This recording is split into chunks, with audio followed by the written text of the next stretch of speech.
The American flag was first hoisted in Tutuila on this day, April 17, 1900. The site chosen for the ceremonies was a small bluff on the southeast shore of Pago Pago Bay, overlooking the U.S. Naval coal shed and mounds of dirt and metal that would eventually become the government wharf. Commander Tilley opened the ceremonies by reading the proclamation of President McKinley asserting sovereignty over the islands.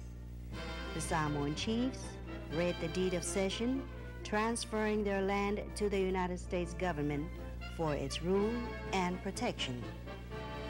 Tilley raised the flag while students from the London Missionary Society School sang a carefully practiced rendition of America in English.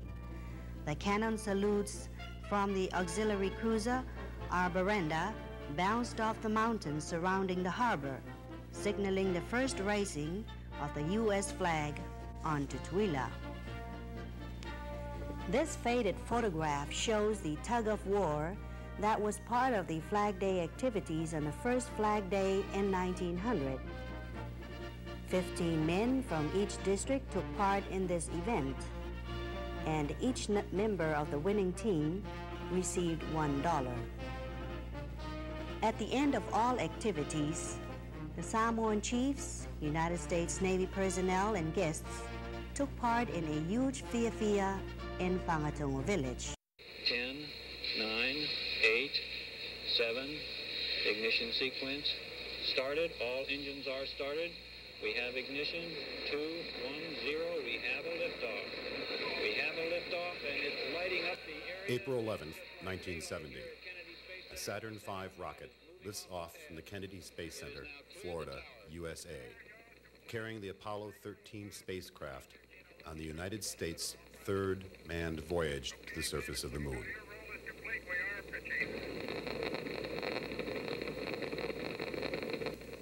On board are the astronauts James A. Lovell, John Leonard Swigert Jr., and Fred W. Hayes. On April 13th, the third day in space, there's an explosion on the spacecraft. The astronauts' lives become endangered, and the mission to go to the moon must be aborted. Houston, we've had a problem. The sole mission now is to get the astronauts back to Earth alive.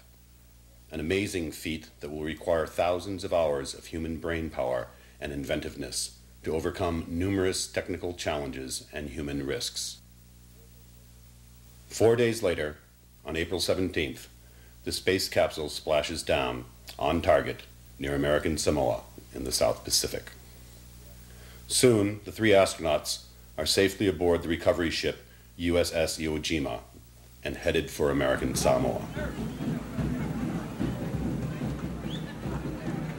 That same day, April 17th, 1970, American Samoa is celebrating its 70th Flag Day, commemorating the cession of these islands to the United States in 1900. Amidst their celebrations, American Samoans hear the news of the astronauts and prepare to welcome them.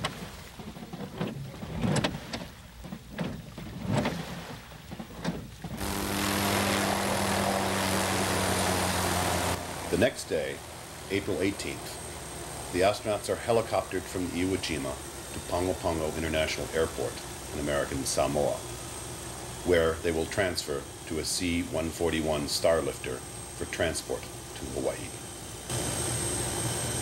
American Samoa is the astronauts' first step back into solid land after their narrow escape from death in outer space. Over 3,000 people in American Samoa, including many dance groups, turn out to greet them. In addition, about 30 newspaper and television crews are on site to capture the historic moment. Official greeters include Governor John Hayden and his wife, Jean, the Department of the Interior Representative Elizabeth Farrington, the Prime Minister of Western Samoa,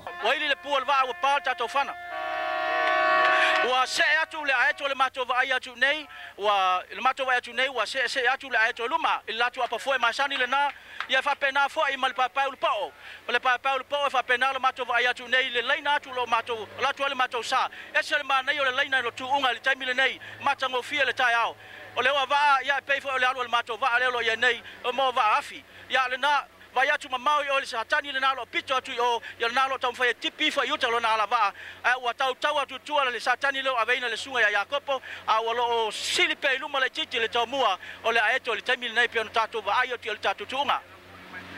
We're about 20 seconds into the race. The Aeto is taking the lead from lane number 7 and number 2 the Paipai Lupo and number 3 is the Satani number 1 taking number lead from the lane number 1 from the west and the Iseula Lemoana taking number 4 and number 5 is the Fasaulala and trying to break away from the also the Satani number 1, but still at the lead. We reached just that red buoy right here by Breakers Point, but the Aeto is still taking the lead by about 3/4 Fautasi length, and also the Paipai Lupo in lane number 2 taking second place at this time, and also Iseula Ole Moana on number 3, and also the Fasaulala head-to-head with Iseula Ole Moana, and also the Satani number 1 on 4th place, picking up the very farthest west, Monica. Le felfani sa molua le tu sama le apa le fauta aeto numero lua le na wa sawa nei le felfani sa molua ele o matua ilonga na mamau iluma se o va ai temi nei a ua ta mo tu salava ia Satani numero tasi male aeto numero momua le na lo iluma wa iluma lava le pe ama le lima ilono no fona wa ia iluma ia ta mo le Satani numero tasi male aeto numero tasi mai le tau mua le fasa.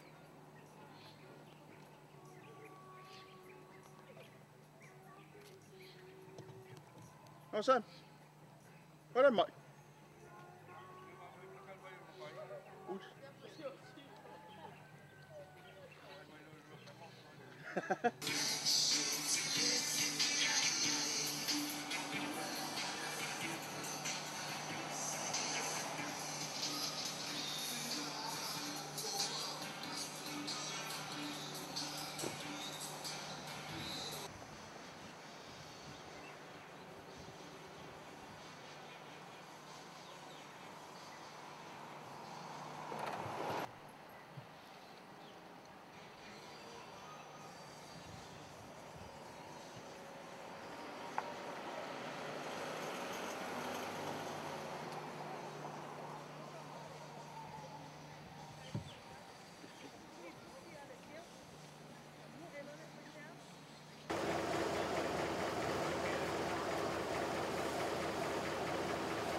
I just want to say thank you to Mr. Only and Doug for the tour today. Our government has turned up to witness personally the ship itself and to be briefed on the work to be done. And I can tell you the whole island is buzzing with the news of the oncoming of the fiber optic cable to American Samoa, and we are just very enthusiastic to see it, coming to fruition. And we thank you for the tour and for the reception here today. And we look forward to the next time when we see the ship out there on the shorelines and watching the cable come ashore in a very near future.